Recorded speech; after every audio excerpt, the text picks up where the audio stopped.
Bashir yagenze mu South Africa okwetaba mu lukiiko lw'amawanga ga Africa olwa AU mu kibuga Johannesburg. Embuga z'amateeka mu ggwanga lya South Africa ziganye President Omar Bashir okufuluma eggwanga okutuusa ng'omulamuzi amaze okusaba kw'abo abaasaba kkooti okumukwata. President Omar Bashir avunaanibwa ekitta abantu mu ggwanga lye okusingira ddala mu kitundu ky'eddafa enkuyanja y'abantu gye yafiira nga kiteeberezebwa okubanga gavumenti erina omukono mu kitta bantu kino. Kkooti y'ensi yonna yafulumya ekibaluwa kibakuntumye mu mwaka gwa 2009 ku misango gye gimu newankubadde nga ye agyegaana.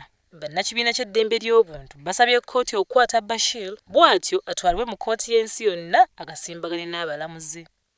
We tujjudde ku mpewo nga kkooti mu kibuga Pretoria ekyagenda bugenzi kutuula okutunula mu nsonga eno n'oluvannyuma esalewo ekisembayo. Kkooti y'ensi yonna eremeddeko ng'eyagala South Africa ekwate President Bashir avunaanibwe. Bino byonna nga tebinnabaawo, Bashir yaaniriziddwa bulungi nnyo mu ggwanga lino mu mizira okuva eri bannansi ssaako n'abantu abalala abaabadde ku kisaawe kya Oliver Tambo International Airport ku kibuga Johannesburg.